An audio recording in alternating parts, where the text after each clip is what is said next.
Subscribe now and press the bell icon. Never miss an update.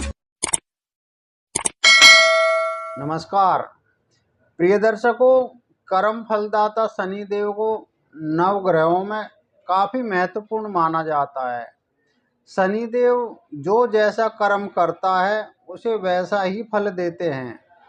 Shanidev एक राशि में करीब 2.5 साल तक रहते हैं, इसलिए एक राशि में दोबारा आने के लिए इन्हें लगभग 30 वर्ष का समय लग जाता है। इस वर्ष 29 मार्च 2025 को शनिदेव अपनी मूल त्रिकोण राशि कुंभ को छोड़कर मीन राशि में प्रवेश कर जाएंगे। मीन राशि में पहले से ही राहु महाराज बैठे हुए हैं। ऐसे में जब शनिदेव की राहु के साथ युति होगी तो एक महाविनाशकारी योग बनेगा, जिसे पिशाच योग कहते हैं। ज्योतिष शास्त्र में इस योग को बहुत ही खतरनाक माना जाता है।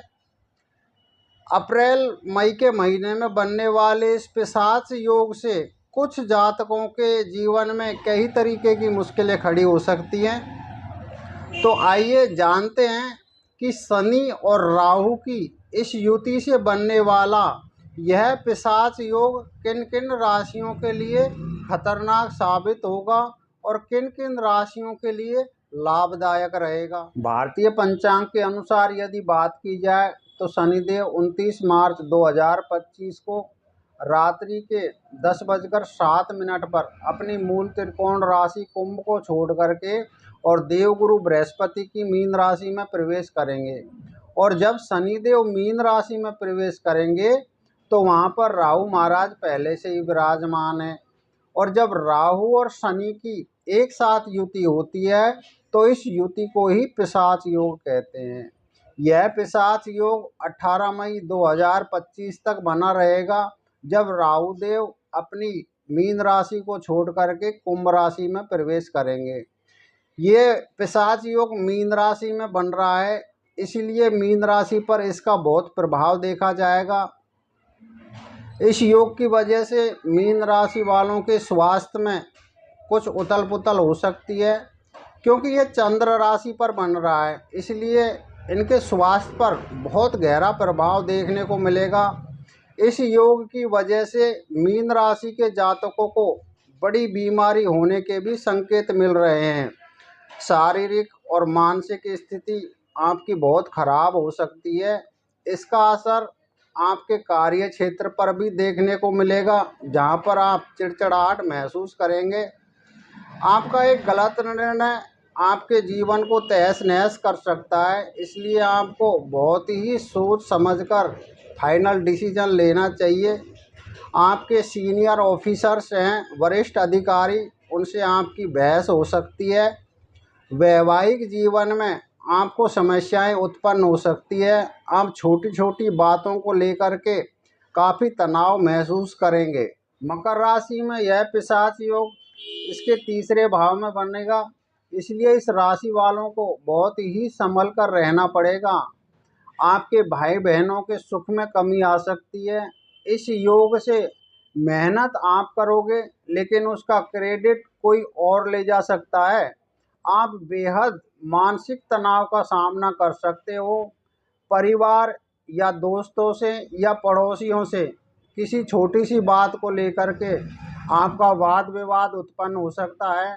आपको इस पिशाच योग के दौरान स्वास्थ्य को लेकर बड़ा सतर्क रहना होगा, वरना दमा या स्वास्थ्य जैसी समस्याएं आपको उत्पन्न हो सकती हैं। यात्रा के दौरान आपको विशेष सावधानी बरतनी होगी, वरना आपको चोट चपेट लगने के भी संकेत बन रहे हैं। आपके अंदर इस योग की वजह से राहु भ्रम पैदा कर सकते हैं, क्योंकि राहु है ही भ्रम के कारक। इसीलिए किसी भी प्रकार का निर्णय लेने से आपको बहुत सोच विचार करना चाहिए। और तीसरी राशि है कन्या राशि।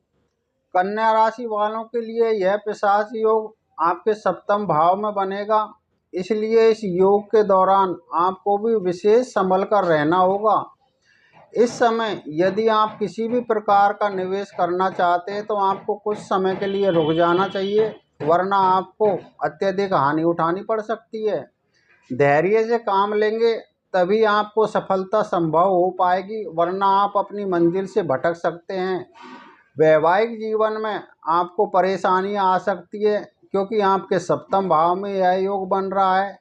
पति पत्नी के बीच मतभेद हो सकते हैं, किसी भी बात को लेकर झगड़ा उत्पन्न हो सकता है जिससे आपका गृहस्थ जीवन खराब हो सकता है। इसलिए आपको विशेष सतर्क रहना होगा जिससे आपका गृहस्थ जीवन बचा रहे। पार्टनरशिप में किए गए व्यवसाय में आपको हानि उठानी पड़ सकती है, इसलिए पार्टनर के ऊपर इतना ज़्यादा भरोसा ना करें।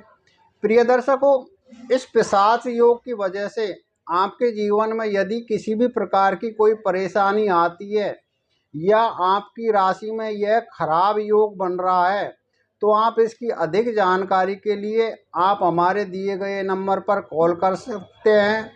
आपको इसके बारे की पूरी जानकारी दी जाएगी और यदि आपके ऊपर यह दुष्प्रभाव डाल रहा है तो उसके आपको अचूक उपाय भी बताए जाएंगे। दर्शकों, यदि आप जन्म कुंडली विश्लेषण या वास्तु समस्या का समाधान कराना चाहते हैं या अपनी हस्तरेखा दिखाना चाहते हैं तो आप हमारे मुख्य कार्यालय में आकर के विजिट कर सकते हैं, जो माँ कालका एस्ट्रो वास्तु सॉल्यूशंस गोविंदपुरी नई दिल्ली में है, या फिर दिए गए नंबर पर भी हमें कॉल कर सकते हैं। आपको ऑनलाइन के द्वारा भी पूर्ण जानकारी दी जाएगी। तो आपको ये कार्यक्रम कैसा लगा, इस विषय में हमें कमेंट में ज़रूर बताएं और आने वाले कार्यक्रम में आपसे हमारी फिर मुलाकात होगी। तब तक के लिए आज्ञा दीजिए। नमस्कार।